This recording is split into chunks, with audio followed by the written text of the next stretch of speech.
Criciúma vencendo o Botafogo lá em cima nessa briga, claro, pelo título do Brasileirão, e o Criciúma recebeu o Botafogo lá em Criciúma, lá em Santa Catarina, e ganhou essa partida, o que faz com que o Botafogo, André Dom, tenha, na verdade, aí mais um degrau a percorrer nessa caminhada pelo título. Aliás, mas não é fácil jogar lá em Criciúma também, né, diga-se de passagem. Tanto que o Criciúma hoje tem o terceiro melhor ataque do Campeonato Brasileiro, chegando a 15 gols, e lembrando que só tem 9 jogos ainda. Tem um a menos que o Botafogo, tem gente com 11, enfim, mas apesar do Criciúma, a gente tem que falar muito bem, a entrega desse time sem a bola foi muito comprometido, muito organizado para neutralizar o Botafogo. Então faço questão de destacar o mérito do Criciúma, que tem feito um grande início de Campeonato Brasileiro, mas também tem outro lado, e o Botafogo mais uma vez foi mal. Só 10 finalizações, 8 contra o Atlético Paranaense, já merecia ter perdido o jogo com o Atlético Paranaense e quase não perdeu esse jogo, que o gol sai no final.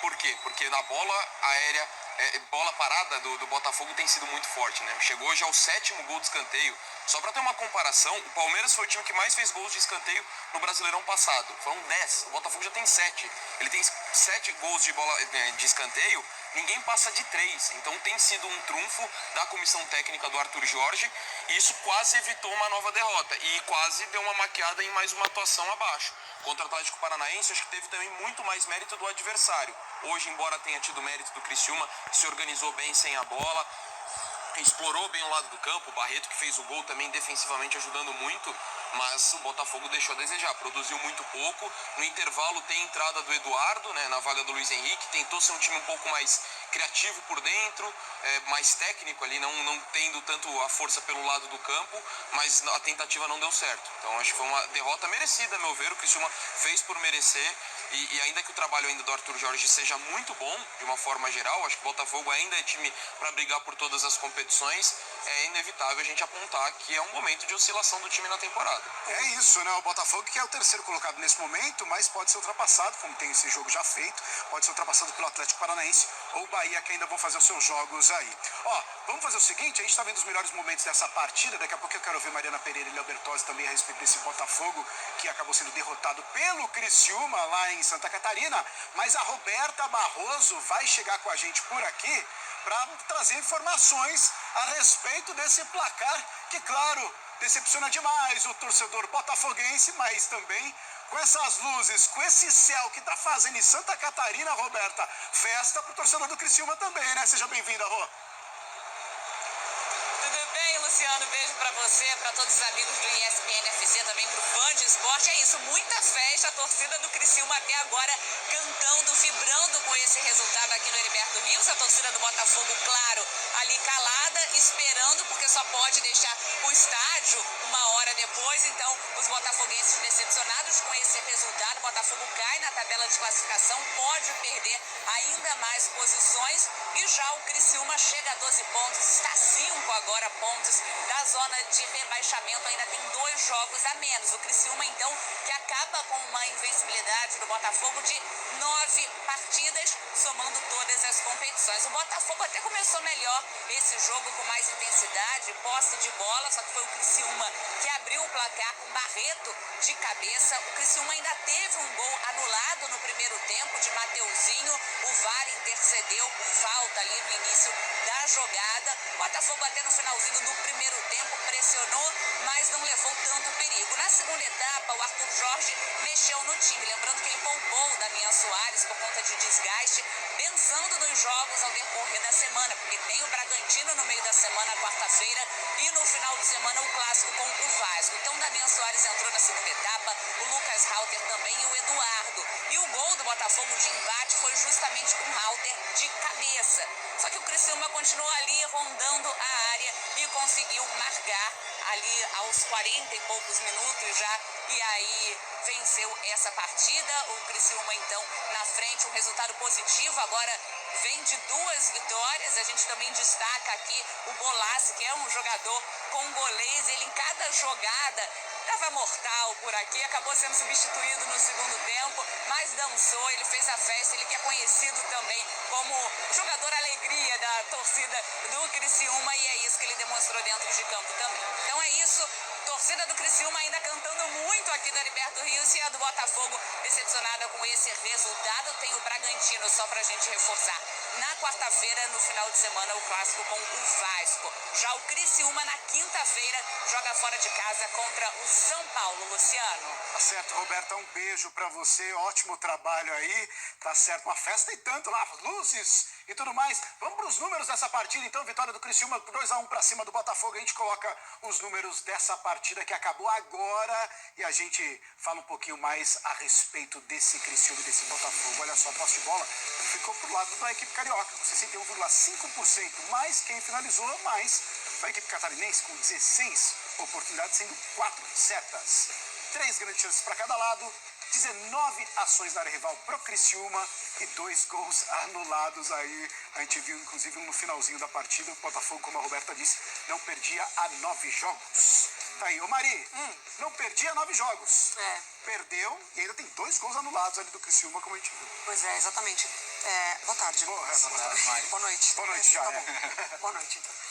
Primeiro que, falando do Criciúma, é muito interessante de acompanhar o campeonato do Criciúma, né? Dessa temporada de volta à Série A1 depois de muito tempo, porque ele faz um jogo muito competitivo contra o Palmeiras, né? O gol do Lázaro sai ali no finzinho que dá a vitória pro Palmeiras. Ele chega a ficar à frente do Bahia com 2-0, e aí depois cede o empate contra o Atlético Goianiense. É um primeiro tempo mais ou menos, volta no segundo tempo com muita intensidade, só que entre essas partidas sofre uma goleada absurda para o Cuiabá. Então, assim, como oscila e tem essa capacidade de oscilar dentro do próprio jogo, hoje fez um jogo muito inteligente. Muito inteligente, o Botafogo forçou muito por dentro, o Criciúma se fechou muito bem. Era interessante porque era uma linha de 5 atrás, mas não era uma linha que afundava. Era uma linha que jogava com muita inteligência avançada ali, quase que tirando o Botafogo para fora da sua área, não deixando o Botafogo entrar ali. Então, o Tiquinho precisava sair toda hora, todos os atacantes do Botafogo muito para trás da área, porque senão eles estariam em impedimento, né? Impedidos, porque o Criciúma foi muito inteligente nessa marcação. E esse Botafogo, do Arthur Jorge, ele tem algumas virtudes, mais virtudes inclusive do que o Botafogo do ano passado, que tinha quase que uma maneira única de jogar, de atacar. Uma dessas virtudes é o jogo físico. Só que hoje nem assim. O Criciúma fez um jogo muito inteligente, inclusive no corpo, forçou erros do Botafogo. O segundo gol dessa maneira, né? Romero erra uma bola ali, o Botafogo cansou em um determinado momento. Então foi uma vitória muito grande do Criciúma. Agora, pior jogo do Arthur Jorge, talvez? Talvez, porque assim, né? Porque assim, eu acho que talvez.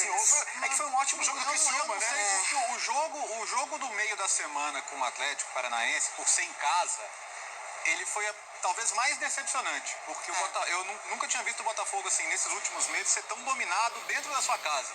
Porque eu entendo sofrer contra o Criciúma. Eu concordo muito com a Mari, assim, o Criciúma não tinha vencido em casa ainda, mas o nível de atuação sugeria que podia. Era até estranho o Criciúma não ter, por ser um time que tem o fator campo, sempre teve um fator campo muito forte, não ter vencido ainda em casa. O que me impressionou hoje foi a dificuldade do Botafogo de sair da pressão. Tem esse mérito, como o Donk destacou, que assim, hoje você viu um Bolasse, um Éder, e o Éder não é mais um garoto, mas assim, o Éder é um ídolo, né? Um cara que sente muito essa camisa, sente muito positivamente essa camisa. Então você via essa entrega do Criciúma para pressionar o Botafogo, e isso dificultou muito o Botafogo de sair de trás. O que me preocupa do Botafogo é 2 jogos em que a criação com bola rolando, ela foi quase inexistente. Então que bom que tem a bola parada e que bom que é uma virtude. Que bom que a bola parada por 2 vezes salvou. Hoje não salvou porque perdeu, mas no meio da semana foi o que salvou ali com o Bastos. Hoje com o Lucas Halter brevemente deixou o time na situação do empate, mas com bola achei o Botafogo pouco eficiente, pouco efetivo. Agora a oscilação, vai ser difícil brigar assim, ok. Com atuações como a de hoje, como a do meio da semana, sim. Mas a oscilação ela é mais a realidade do que a exceção, né? Você não vai ver um time jogando 38 rodadas no mesmo nível, você não vai ver um time que não vai ter uma oscilação. Então eu acho que assim, não pode bater o desespero, sabe? Porque hoje pode não ser o líder mais. O anormal do futebol brasileiro é um time disparar como o próprio Botafogo fez ano passado. Porque esse é um campeonato de muito perde e ganha. Esse é um campeonato que pegar um time que veio da Série B não quer dizer que você tenha necessariamente a certeza de que vai vencer. Então, assim, eu acho que tem coisas que preocupam, mas eu acho que são coisas que dá para corrigir, são coisas que você, olhando para frente, assim, dá para fazer melhor. É isso, o trabalho ainda é novo, né? Recente, né, doutor? Exato, então é natural que aconteça isso.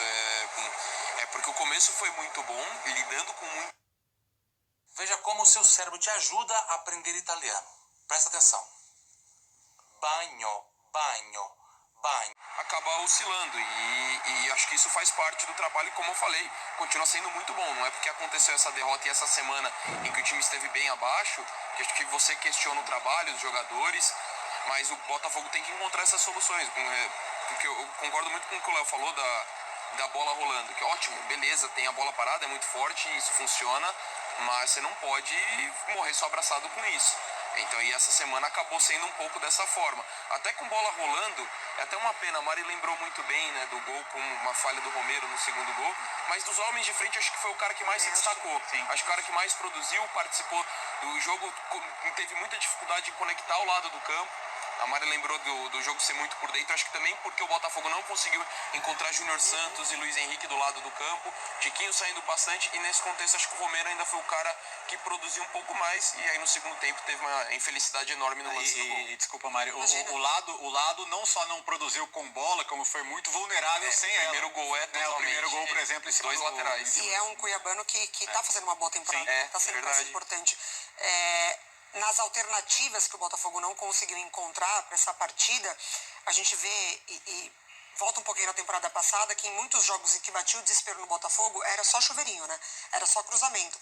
31 cruzamentos hoje, com só 7 tendo sucesso, só que Figueiredo e Fagundes são zagueiros altos, quase 1,90 m os dois batem. Então, assim, não adiantava. O Botafogo colocava a bola para dentro da área, os dois sempre ganhavam lá em cima. Então, assim, deu para perceber que foi um Botafogo que não conseguiu articular o jogo e aí só usou os lados para o cruzamento. Olha, você falou um pouquinho a respeito desse Botafogo, dessas duas últimas partidas. A gente pegou os números aí só pra gente comparar, então, com um pouquinho daquele começo, que foi um começo muito melhor em rendimento, se é que a gente pode dizer assim. Olha só, a gente pega aí os últimos dois jogos, justamente que o Léo citou, e o jogo de hoje também, né, contra o Furacão e o Criciúma, e tá aí, ó, os números em relação a gols, lógico, menor, finalizações menos, finalizações certas praticamente a metade ali, e números contra, aí a gente tem um aumento nos números, o que é ruim nesse caso, né? Então, 1.5, 16 e 5.0. Mas não é para desesperar, é isso, né? Basicamente, é isso que você estava falando, né? Não é porque esses dois jogos... Até porque